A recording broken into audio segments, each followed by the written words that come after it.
Je pense qu'ils vont vendre à perte, profiter de ça. Pour les petites sociétés comme ici, c'est impossible de lutter. Ce sera la fin des petits commerçants et la victoire des grandes compagnies. De plus en plus de grandes surfaces proposent à leurs clients de payer en chèque et de débiter ces chèques plusieurs semaines, voire plusieurs mois plus tard. Alors c'est une pratique qui n'est pas nouvelle, qu'on constate souvent pendant les fêtes de fin d'année pour permettre d'étaler le paiement de ces fêtes. Mais c'est une pratique qui prend de l'ampleur depuis cet été et beaucoup de grandes enseignes la proposent: Auchan, Carrefour, Intermarché, Leclerc, Système U, Cora. Vous faites par exemple vos courses dans la deuxième quinzaine de septembre et vous ne payez que fin octobre, voire fin novembre. Alors c'est une facilité qui a le mérite de la simplicité. Il n'y a pas à collectionner les bons d'achat, à surveiller les promotions, à jongler avec les cartes des magasins. Ça ne coûte rien, à la différence du paiement fractionné qui n'est pas sans frais. C'est même une proposition finalement assez rustique, puisque ça consiste pour le magasin à conserver votre chèque plusieurs semaines dans un coin avant de l'encaisser. Attention toutefois aux effets pervers pour le magasin, bien sûr, parce que rien ne dit que le chèque qui a été fait ne pourra être honoré plusieurs mois plus tard, puisque rien ne dit que la situation financière du débiteur se sera améliorée. Et ce même débiteur, lui, il prend le risque, si sa situation ne s'améliore pas, de se retrouver à découvert, de payer des frais importants, voire être interdit bancaire. Donc attention, pratique à utiliser avec modération. Le journal, Quentin Vinet. Bonjour Quentin. Bonjour Apolline, bonjour à tous. Vous entendrez le désarroi de certains parents qui dénoncent l'immobilisme de l'éducation nationale face au harcèlement que subissent leurs enfants à l'école. Les langues se délient depuis ce week-end après l'affaire de Poissy et le suicide du jeune Nicolas. La vente à perte de carburant, bientôt autorisée par le gouvernement. Inquiétude des petites stations indépendantes, vous allez les entendre. Et puis les Bleus du rugby à Aix-en-Provence. Les cadres seront de retour jeudi pour le 3e match du mondial face à la Namibie. Et puis notez-le, à 8h30, mon invité pour le face-à-face, c'est l'ancien Premier ministre Alain Juppé. On comprend, avec les nombreux témoignages, que l'affaire de Poissy n'est en fait pas une affaire isolée. Tous les rectorats de France sont convoqués aujourd'hui pour un audit par le ministre de l'Éducation, Gabriel Attal, après le suicide de Nicolas, adolescent de 15 ans. C'était la semaine de la rentrée sur fond de harcèlement. Ses parents avaient alerté, mais le rectorat leur a répondu dans un courrier qu'il s'agissait d'un supposé harcèlement. On a découvert ce courrier ce week-end. Et depuis, des parents témoignent et racontent que eux aussi ont fait face à des réponses inadaptées, à l'inaction, l'immobilisme aussi de l'éducation nationale face au harcèlement que subissaient leurs enfants. La preuve, écoutez avec Mao Becker-Granier pour RMC.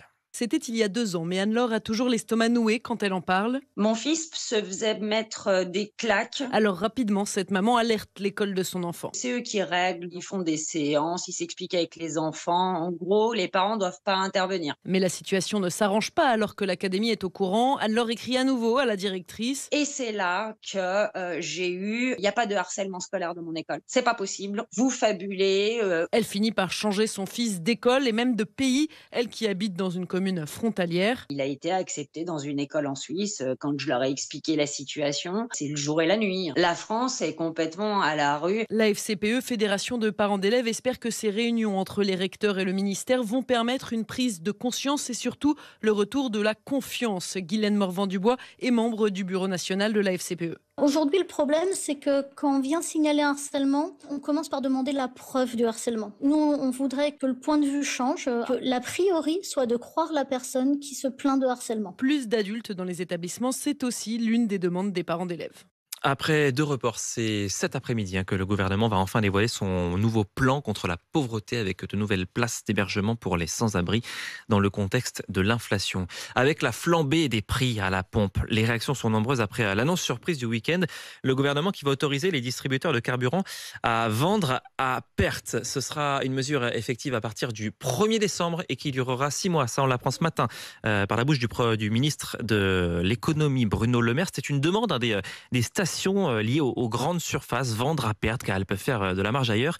Par contre, c'est une source d'inquiétude dans les petites stations-service indépendantes comme ici à Villemomble. C'est en banlieue parisienne avec Johanna Chabas pour RMC.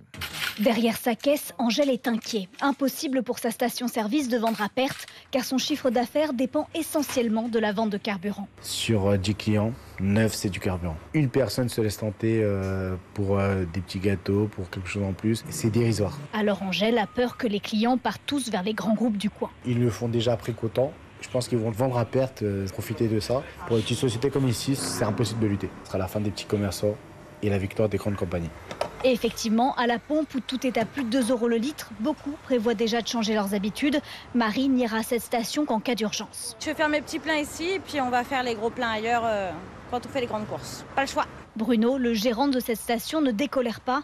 Pour lui, c'est au gouvernement d'agir. Sur 12 €, il y a 1,30 € de taxes. Ceux qui ont le pouvoir, c'est eux. Nous, on fait quelques centimes. Donc, si les quelques centimes, il faut les renier et vendre à perte, se lever le matin pour perdre de l'argent, c'est pas possible. Si la vente à perte est bien mise en place par ses concurrents, Bruno craint de devoir licencier des salariés ou même vendre sa station. Il est 8h05 sur RMC. On reparle ce matin de l'agression du maire de Loumeau, près de La Rochelle. C'est à la fin du mois d'août.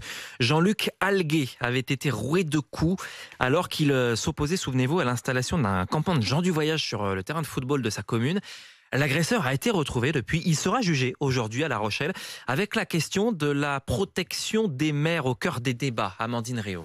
Ce samedi d'août, 13 caravanes sont prêtes à rentrer sur le terrain de foot de Loumeau malgré l'interdiction de Jean-Luc Alguet, le maire. Lui, il fait face à leurs propriétaires et s'oppose à leur installation.